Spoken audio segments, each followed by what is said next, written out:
L'interview politique d'Europe 1, alors que l'on s'inquiète de la situation en Syrie. Jean-Pierre Elkabbach, vous recevez le ministre de la Défense, Jean-Yves Le Drian. Messieurs, c'est à vous. L'escalade en Syrie, l'offensive russe utilise l'aviation et maintenant, on l'a vu, la marine. Bienvenue Jean-Yves Le Drian. Bonjour. Bonjour, merci d'être avec nous. Est-ce qu'il n'y a donc que les Russes qui frappent en ce moment en Syrie? La France a frappé en Syrie cette nuit. Ah bon? La France a frappé Daesh en Syrie cette nuit, à Raqqa.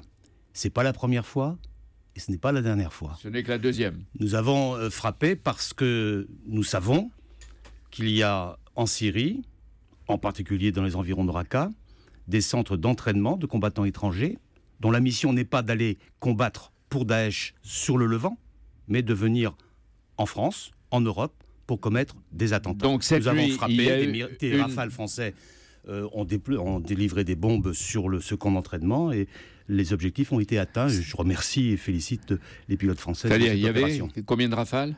Il y avait 2 Rafales frappeurs plus des Rafales d'accompagnement. D'accompagnement.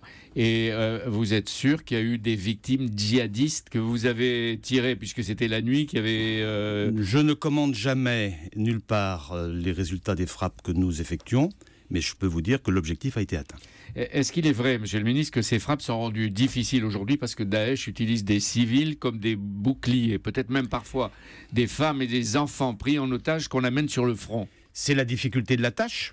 C'est vrai en Irak, c'est vrai en Syrie, et c'est vrai que Daesh s'est organisé de telle sorte à ce que des enfants, des femmes, des civils soient en première ligne.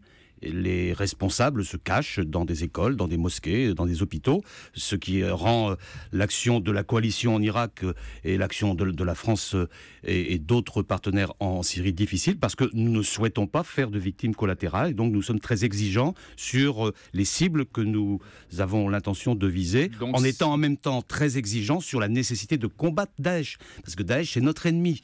Daesh provoque des attentats en Europe. Daesh, c'est une menace pour nous, donc il faut éradiquer Daesh et nous utilisons les moyens nécessaires pour le faire. La France, est-ce qu'elle a en même temps 2 ennemis, Jean-Yves Le Drian, ou un ennemi numéro 1, Bachar, et un ennemi numéro 2, ou bis, Daesh? Quelle est la priorité? La menace pour la France est Daesh. C'est en Syrie que s'organisent potentiellement des attentats, que s'organise la formation de combattants étrangers dont la mission est de venir nous frapper ici. L'ennemi de la France, c'est Daesh. Donc, Bachar, c'est l'ennemi de son peuple, depuis longtemps. Bachar est le point de départ du chaos.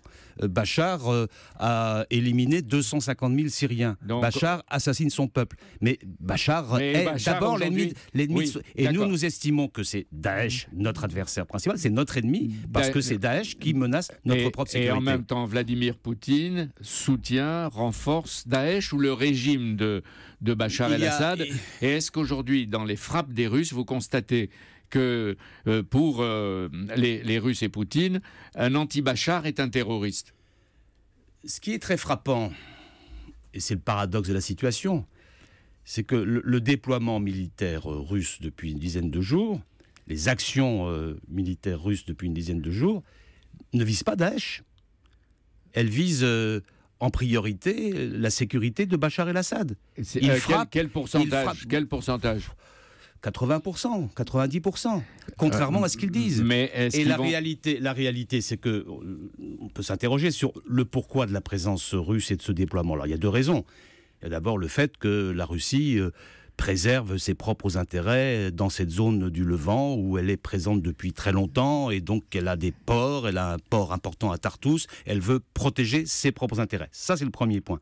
Puis le deuxième point, et c'est là que nous avons une divergence stratégique avec la Russie, c'est qu'elle considère qu'il faut protéger Bachar. Et nous estimons que Bachar ne fait pas partie de la solution.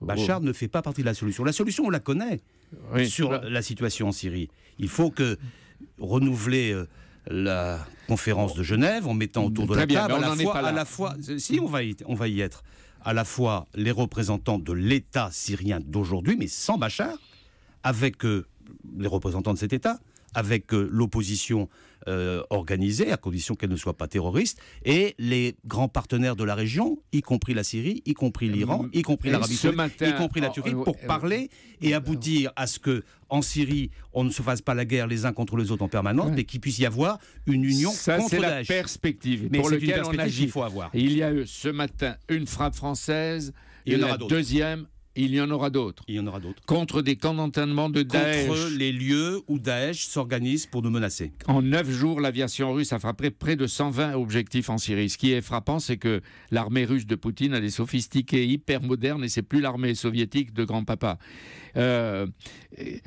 L'autre jour, à Strasbourg, le président de la République a alerté. Il a dit tout faire pour éviter une guerre totale en Syrie, dans la région. Est-ce à dire, Jean-Yves Le Drian, qu'il y existe une menace de guerre totale? Il faut être extrêmement vigilant. Il faut éviter tous les incidents qui provoqueraient des engrenages, que ce soit volontaires ou involontaires. Et il faut que chacun des acteurs fasse preuve d'une très grande responsabilité. Est-ce que vous voulez dire qu'il suffirait d'un rien pour qu'il y ait une catastrophe? Je ne vais pas à ces extrémités en ce moment, je rassure nos auditeurs, mais il faut une grande vigilance, celle qui a été affichée hier par les ministres de l'OTAN qui se sont réunis à Bruxelles, qui étaient inquiets parce qu'il y a des risques d'incidents. Le fait qu'un avion de chasse russe soit allé violer le territoire, l'espace aérien turc, est un exemple. Il faut donc une très grande vigilance, c'est ce que nous appliquons nous-mêmes. On peut ajouter, pour éviter des confrontations locales, la Russie, elle fait intervenir la marine, mais récemment, avec l'aviation, il y a des bombardiers nucléaires qui, paraît-il, frôlent l'espace aérien de l'Europe. La marine, 24 missiles de croisière longue portée ont été tirés de la mer Caspienne en Syrie, c'est une longue portée. Et ensuite, il y a, peut-être que vous allez le confirmer, des sous-marins lanceurs d'engins nucléaires russes sont en patrouille sur l'Atlantique, et il paraît même l'Amérique en a découvert un sous-marin tout près de ses côtes vers Miami. Alors là, est-ce que c'est de la dissuasion, de la légitime défense ou de la provocation russe? Je ne fais pas de commentaires sur la carte des évolutions tactiques de la Russie. Ce que je constate simplement, c'est que depuis une dizaine de jours, 15 jours maintenant, la Russie a déployé sur l'Latakia en particulier un nombre significatif d'avions de chasse, et qu'il y a des manœuvres aéronavales en Méditerranée orientale, qu'ils ont mobilisé une capacité navale significative. Vous ne me répondez pas, monsieur le ministre, c'est de la volonté d'affirmation militaire sur les deux objectifs que je vous ai indiqués, et je redis que le deuxième objectif, nous avons une divergence stratégique. Ce n'est pas maintenant le moment de renforcer Bachar, le moment est d'agir contre Daesh, qui est l'ennemi, qui est la menace principale. Vous l'avez dit, ce sont les états-majors qui échangent les plans de vol. Les états-majors, jusqu'à présent, c'était les Américains qui avaient la maîtrise du ciel en Syrie. Maintenant, peut-être qu'ils doivent partager. Quand les Rafales ont décollé là, de Dubaï, d'Abu Dhabi, quand ils ont décollé après un plan de vol qui a été préparé par les Américains? La maîtrise du ciel sur cette partie de la Syrie est une maîtrise américaine. Bien évidemment, pour des raisons de sécurité, nous travaillons en collaboration avec les Américains, même si nous avons nous-mêmes l'autonomie de décision et l'autonomie de frappe. Vous venez de promettre une aide militaire et multiforme à la Tunisie, mais sa voisine, la Libye, vous inquiète, car Daesh est en train de gagner du terrain, y compris sur les rives de la Méditerranée. Est-ce que là, on laisse faire? Daesh progresse toujours lorsqu'il y a un État failli et lorsqu'il n'y a plus d'État structuré. Ce qui est le cas en Libye, où des clans s'affrontent. Il y a 2 gouvernements, 2 parlements, et la victoire militaire de l'un ou de l'autre est improbable. La seule victoire militaire potentielle, c'est aujourd'hui Daesh qui profite de ce vide pour se développer. Alors il y a une nouveauté depuis hier soir, c'est le fait que le diplomate qui avait été diligenté par M. Ban Ki-moon au nom des Nations Unies pour trouver un compromis permettant la création d'un gouvernement transitoire d'union nationale, il y a maintenant un document sur la table, il faut le soutenir. Il faut que les Libyens comprennent que c'est leur chance de retrouver un État stable, et il faut qu'ils comprennent aussi que c'est le bon moyen de lutter contre Daesh en Libye. Dans un mois, quand commencera la campagne des régionales, je reviens en France, est-ce que vous pourrez être à la fois tête de liste et ministre? Écoutez, je suis ministre de la Défense à temps plein, je crois que j'en donne le sentiment. Oui. J'étais hier à Bruxelles, je suis demain en Égypte. Quand la campagne va commencer, est-ce que vous pourrez être tête de liste et ministre? Je suis aujourd'hui candidat, mais je ne suis pas tête de liste. Il y a un temps républicain, je ferai part de mes intentions dans peu de temps, mais je ferai part de mes intentions aux Bretons et j'assumerai mes responsabilités. Oui, mais aujourd'hui, on est tous fiers d'être Bretons et de vous entendre. Est-ce que c'est la Bretagne? Il y a de quoi être fier d'être Breton. Ce sera la Bretagne ou la défense, ou la Bretagne et la défense? Aujourd'hui, je suis candidat sur les listes socialistes en Bretagne et je ferai part de mes intentions prochainement aux Bretons. Mais vous avez une expérience. Est-ce qu'on peut être à la fois ministre et président de région si vous êtes élu ? Je n'ai jamais anticipé sur des résultats électoraux. Mais vous n'avez pas pensé que vous pouviez anticiper une défaite ?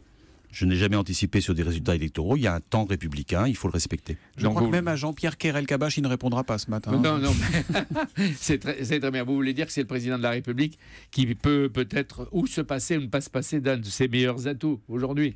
Et moi, j'assume mes fonctions pleinement de ministre de la Défense et j'ai du travail. Merci Jean-Yves Le Drian d'être venu ce matin sur Europe 1. Je rappelle cette annonce, la France a frappé Daesh en Syrie, à Raqqa cette nuit. Une frappe qui visait un camp d'entraînement et l'objectif, dites-vous, a été atteint. Dimanche, Jean-Pierre, c'est François Bayrou qui sera votre invité pour le grand rendez-vous iTélé Le Monde Europe 1. C'est à 10h.